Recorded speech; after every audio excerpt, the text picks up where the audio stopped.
Hey, and welcome back to Regina 120. I'm Jeff Cliff, and this is a series of 120 videos of things that I learned as a student at the University of Regina as part of a computer science degree, Bachelor of Computer Science, or Bachelor of Science in Computer Science. And so we've talked in this series about a great deal many things. If you haven't seen any of the other videos, go back and watch a couple. It is kind of worth noting some of the other things. But today we're going to be talking about Descartes and Descartes' method, which is kind of a broad and general thing. And I'm just kind of winging it today, so there's very kind of little prep work here in doing so. But that's kind of the point, in that a lot of the things that you can do, and a lot of the ideologies that we hold, that our parents may teach us, the universities may kind of inform us of, for a lot of it we have to kind of accept things on faith. Maybe we can kind of believe people when they tell us things, but we kind of have to take for granted that we're not being lied to, or that those people aren't making mistakes, or even going back to something as simple as simple math. I was just reading this week about apparently a proof that one of the more famous mathematicians, it might have been Cantor, I think it was Cantor, I'm not 100% sure who it was, but it was one of the bigger mathematicians in history who had made a subtle mistake in one of his proofs, and it didn't get, I think it was about 1910 or 1905 or something in that range. It didn't get corrected until like the late 80s or 90s, when somebody just happened to be going through the proof and found it didn't work, and went through the effort of proving that the proof was wrong, which is probably much more difficult than coming up with the proof in the first place. But in either case, you right down to mathematical certainty, people make mistakes. When we think for ourselves, we remember things incorrectly. Our memories aren't perfect. Our sense perception are not perfect. We can always kind of bring up the skeptic to have kind of one more layer of, does this actually happen? Are we perceiving things right? Is there something in my glasses that's keeping me from reading the word that I'm reading right? Did I accidentally eat, smoke some pot or something today, and maybe this whole thing's just a hallucination, and so on and so forth. You can always kind of take the next step into doing so, and then so there's a reason to doubt practically everything that you're exposed to on some level, way, shape, or form. And so Descartes was kind of faced with this. Science at the time had a lot of things going for it, but there was a lot of bullshit also. And the church was kind of in control of what people read and saw and thought to a great deal. So there was a lot of things that people believed that were just plain nonsense, and it wasn't really clear kind of how to sort out which was which. And so what he was interested in doing is trying to get things that you could be certain of, and then starting with, if you could get some degree of certainty, could you go from that and then prove other things from what you knew, and kind of work your way towards what you would like to know based purely on the things that you can prove kind of 100%, and kind of go from there. And there are things that you can know, and he came up with a couple of them. So it's worth kind of going through the list. That, for example, that I think, therefore I am. That's kind of the starting point. That because you're a thinking thing, that you're a person who is considering the question of whether or not you're perceiving things incorrectly or not, at the very least, you have that going for you. And so that's something that you can start with and kind of work, see if you can prove other things from it. So you can prove that thinking things exist, or at least one does, so on and so forth. And you can be aware of the kind of limitations of what you do know relative to the certainty of that kind of thing. So it's worth at least thinking about that. And is there any general rules that you can kind of get to from that? And so one of the things that he would have noticed at that time is that if you say have maybe a couple 100,000 people building a city, and everyone builds their own part of the city, it doesn't look good. There's kind of this disorder. Things aren't symmetric in any way, shape, or form. And he noticed that, and he also noticed that people who managed to build their own neighborhood, if they're wealthy enough or whatever, their designs tended to be much more ordered and much more structured and self-coherent with themselves. And so he kind of believed that the same should be true of when you start thinking about ideas, and when you start thinking about what you should do with your life, your resources available, etc. In that, if you are careful enough to base it on a common principle, or common principles, that the principles themselves can kind of guide the design, they can guide your actions, and that you can often enough basically get access to higher levels of order if you are careful enough to do so. And so that would have meant that once you have some things that you know, some kind of tidbits of certainty here and there, that again you can use those to describe and justify principles that then can kind of allow you to interact with the world around you. And I mean, you're going to have some degree of success in doing this and some degree of difficulty. If everyone just had the absolute skepticism going all the time, you'd probably never get anything done. But it's a good starting point, and it's a good point to kind of be aware of your limitations and aware of what is and is not certain, what is and is not kind of self-consistent, etc. And so, kind of other things that he would have been interested too is being kind of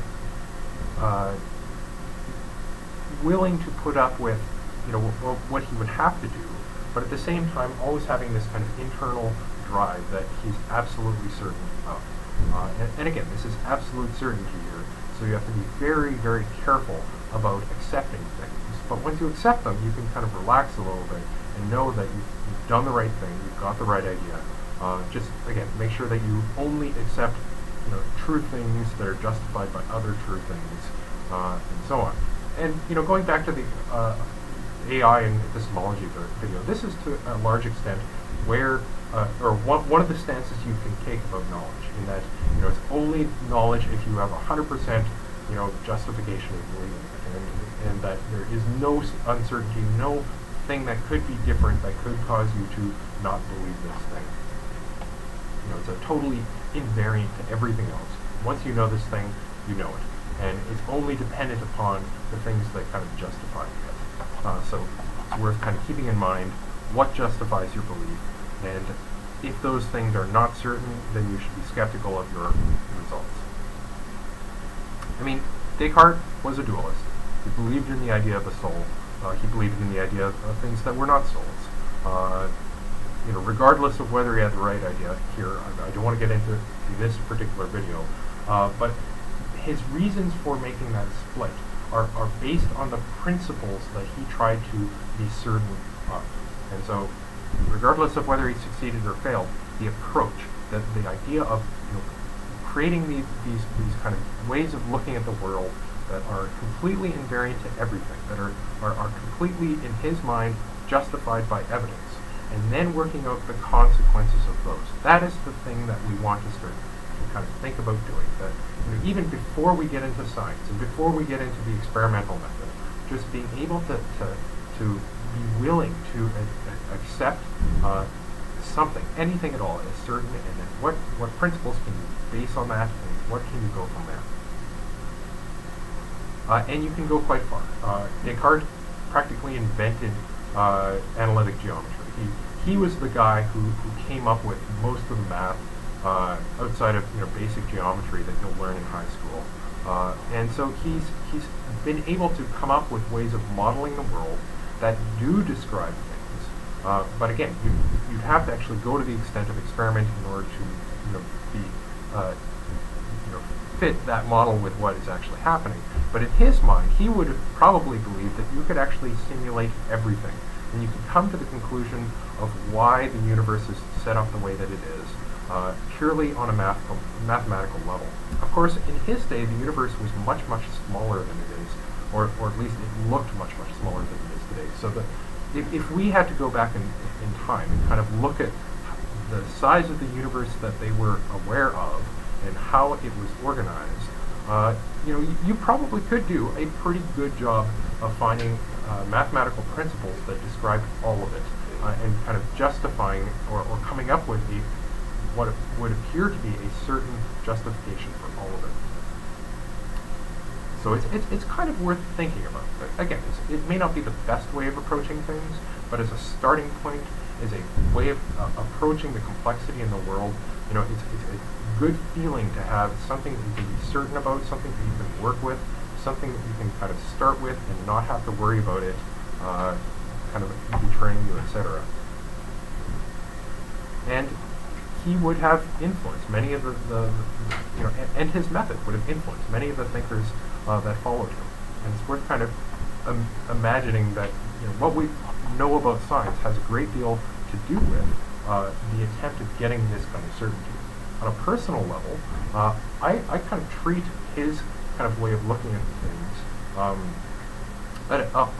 kind of a deep personal level, in that I have my to-do list, and the to-do list is very inspired by the way he would approach things.